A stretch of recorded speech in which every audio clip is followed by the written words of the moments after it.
News. By Isabel Vincent. When he was planning his invasion of Venezuela, Jordan Goudreau compared his mercenary forces to those of Alexander the Great in his most decisive battle against the Persian kingdom. Like the ancient warrior, Goudreau, a 43-year-old decorated former Special Forces soldier, planned to strike deep into the heart of the enemy, capture Venezuelan strongman Nicolas Maduro and collect a multi-million-dollar bounty. But when his ragtag group of guerrillas docked last weekend in Macuto, a coastal city 20 miles from the capital of Caracas, they seemed to have more in common with the fumbling characters in Woody Allen's 1971 spoof, Bananas, about a band of misfits who unwittingly get caught up in a Latin American revolution. The mercenaries, including Venezuelan dissidents and 2 Americans, were overwhelmed by a group of local fishermen when they washed ashore, largely because Maduro's forces knew they were coming and were lying in wait, a U.S. law enforcement source told the Post. Cuban spies, who run all of Venezuela's counterintelligence, had tracked Goudreau, a former Green Beret and self-styled security consultant, for months as he helped train a small cadre of combatants in Colombia. Goudreau himself strangely bragged about the coup in a tweet to President Trump on May 4, Strikeforce incursion into Venezuela, 60 Venezuelan, 2 American ex-Green Beret at real Donald Trump.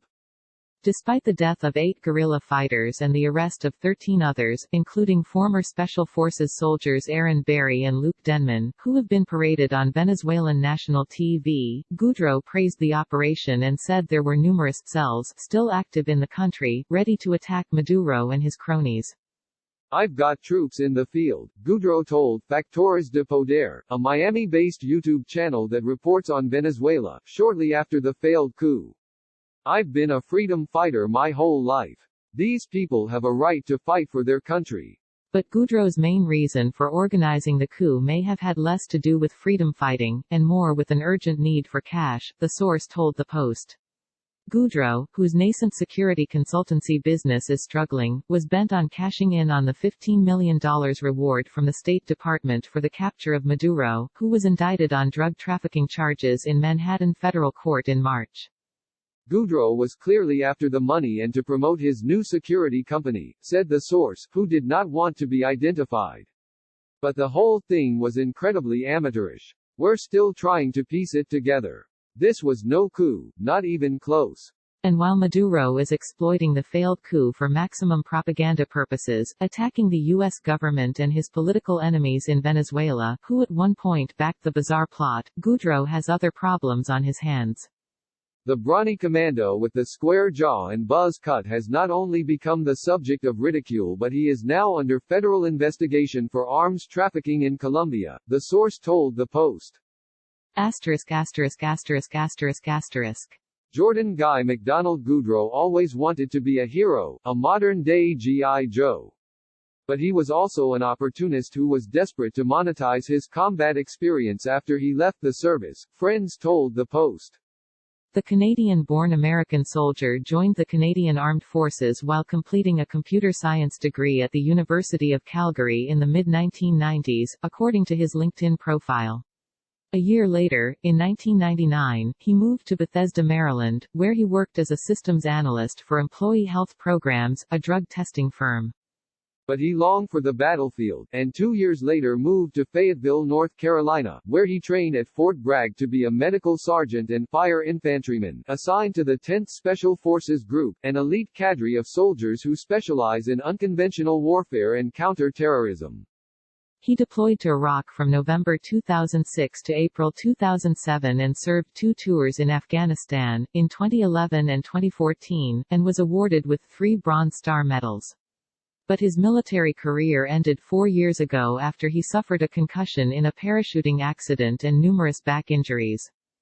Jordan is the kind of dude who the military calls to do the top-tier stuff that guys do that keep people safe, friend Frank Riley told the Post. He's well-trained and has a heart for people. He would give his life for his country. Another friend, who served with the former Green Beret in Iraq, remembered him as a fearless warrior. He was incredible, Drew White told Canada's Globe and Mail last week. He was who you wanted in the trenches with you. White said that he and Goudreau also served with Berry and Denman in Iraq. White, who now lives in Colorado and runs a home inspection company, teamed up with Goudreau after they retired from the military to start Silvercorp USA, a security firm launched in 2018, public records show.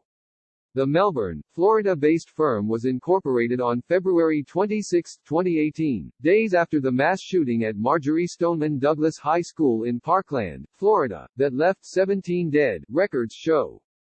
Goudreau thought he had hit pay dirt with a scheme he devised to protect students from random shooters. He wanted to charge parents $8.99 each to embed former Special Forces soldiers at schools posing as teachers to gather intelligence from students that could uncover potential threats. The beauty of it is it's all for the price of a Netflix subscription, so it's really hard to argue with me about, well, it costs too much. You can't tell me that, Goudreau told The Washington Post in November 2018, when he was pushing his services at an Orlando expo on school safety. When a colleague suggested Goudreau could go to school boards and the government for the cash, he responded vehemently. But we don't want to, he said. We don't want that. We want private money because it's faster. Goudreau did need money fast. In 2018, he had debts that topped $100,000, said Riley, an Afghanistan war veteran who also helped Goudreau set up Silvercorp. That year, as he was launching his business, Goudreau moved in with Riley, who he had met through Warrior Games, a U.S. Special Operations competition for wounded ex-combatants, Riley said. Goudreau used Riley's address in Melbourne to incorporate Silvercorp, public records show. He was having a lot of problems with debts, Riley said. He had separated from his wife and he was still paying her expenses in New York. According to Riley, Goudreau's wife, June, lived in New York while Goudreau was training in Germany. Public records show the last known address for Goudreau as a post office box in Park Slope, Brooklyn, in 2012. Beginning in 2012, Goudreau was investigated for allegedly defrauding the Army of $62,000 in housing allowance payments. Goudreau, who did not return the Post's calls for comment, said in other interviews that the investigation was closed with no charges. Still, desperate to pay off his debts, Goudreau began to take on private security work, and boasted on Silvercorp's website that he participated in international security teams for the President of the United States as well as the Secretary of Defense. In February 2019, he was part of a team at a concert for Venezuelan aid organized by billionaire Richard Branson in Colombia, where the scheme to invade the country and liberate impoverished Venezuelans from Maduro's iron grip began to take shape. Later, Goudreau met with Venezuelan soldiers who had deserted the country, including Cliver Alcala, a retired major general in the Venezuelan army, who was trying to lead 300 low-ranking deserters in Colombia to invade the country. Goudreau agreed to train the men and lead the operation, according to the Associated Press. Last month, Alcala surrendered to U.S. authorities after his indictment on drug trafficking charges in March.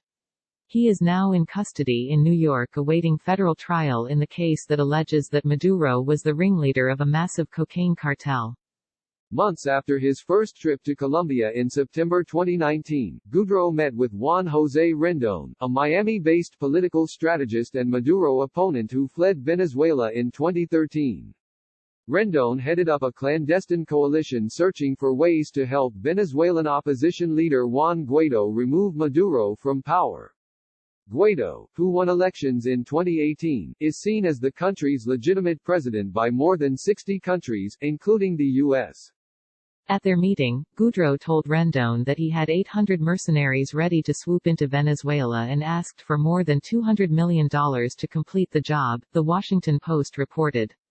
Although Rendón and his partners initially agreed to the operation, they began to get cold feet when Goudreau could not produce any evidence of a small army and demanded an immediate payment of a $1.5 million retainer.